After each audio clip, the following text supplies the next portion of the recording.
અને ઓપીએસ તો અત્યારથી જ ચાલુ અને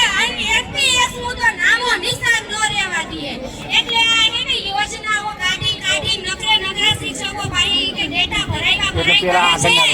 એક તો કે જયમીનભાઈ ને યોજના કરવાનો ચાર્જ આપો યોજના કરવા દો અને જયમીનભાઈ ને ઈ કે ઓલા બેન કહેતા હતા હું નહીં હો ઈ કે ચોખા શબ્દમાં કહી દેવું છે આ વખતે ઈ કે એને ધ્યાન રાખજો 2000 કે સીધી જૂની પેન્શન ની યોજના કરી નાખે 2005 પહેલા 2010 પહેલા 2010 પછી એવા ગટોકરામાં પડતા જ નહીં બધાયને સીધું આપી દેજો અને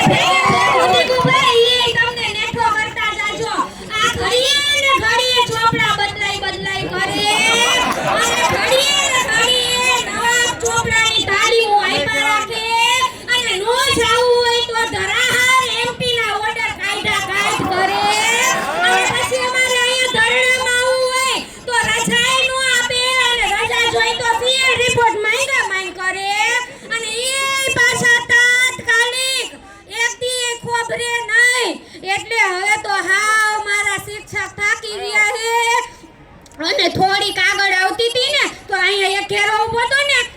ઈ મહેસાણાના બેન હોય એવું લાગ્યું ઈ કે બકાઈ કે પેલું તારી ઓલું સાહેબે કામ આલ્યું છે તે થઈ ગયું ઓલા બેન કે કો બકાઈ કે કામ ક્યું કામ તું કે છો ઈ કે મને તો કશું સમજાતું નથી ઓલા બેન કે હમણાંથી કે નિશાળમાંથી કે એક જ કોમની વાત થાય છે પેલું ઈ કે કામ નથી કે આખા ગુજરાતમાં બધી નિશાળમાં બેક ટુ સ્કૂલ સર્વે ગયા હોય છોકરાને પાછા લઈ આવવાનો હું એની વાત કરું છું તો કે ના અરે બકા સાહેબ કશું સમજતા જ નથી હું એને કહું છું કે 5 છોકરા મારે ગયા છે એમપી માં તો સાહેબ એમ કહે છે કે તમે ગમે તો કરો તમે ગમે તેમ કરો મારે પાછા છોકરા નિશાળમાં હાલો હવે એ આપણે 11 થી 5 સિવાયમાં જવાનું એમપી માં અને જરૂર પડે તો સાહેબ કે તમે વાહનની વ્યવસ્થા કરો પણ એ છોકરાને ગમે તેમ કરીને સંપર્ક કરી હાલો ને 5 છોકરો મારે પાણીમાં ગરકાવ થઈ ગયું પોણી ભર્યું તોય સાહેબ સમજતા નથી કે તમે તમારી કોઠા હુદથી પોણી ઉતારી દો પણ 5 છોકરા નિશાળમાં મને હાલો હવે ક્યાંથી હાલવા આને કોઈ સમજાવે ઉપાડા લીધા છે હવે આ છોકરાને બોલાવવા જવામાં મારા બેનોને વાંધો કાઈ નથી પણ સાહેબ એને બીકી છે એને બોલાવવા જાસુ ને ત્યાં વર્ગમાં જે છોકરા ભણે ને ઈ બધાય વઈ જાશે અને આવતા વર્ષે પાછા એને ગોતવા જવા પડશે એટલે જી આવ્યા એને ભણા દ્યો અને હવે જાતા એટલું કહું છું 5 જ મિનિટ છે કે આ તમને બધાયને જોઈને મને કહેવાનું મન થાય છે કે મારો શિક્ષક બહુ જ સહનશીલ છે મારો શિક્ષક બહુ જ દિલદાર છે મારો શિક્ષક બહુ જ લાગણીશીલ છે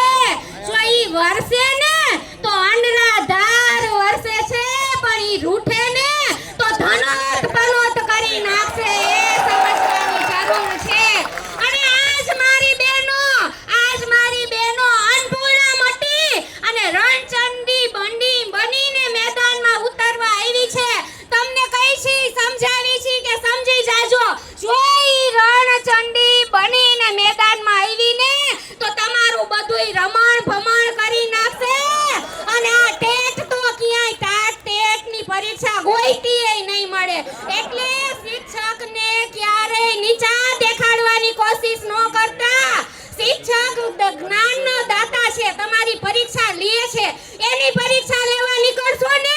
તો તમને પણ ઉપરથી મારો ભગવાન દ્વારકાધીશ તમારી આકરામાં આકરી કસોટી લેશે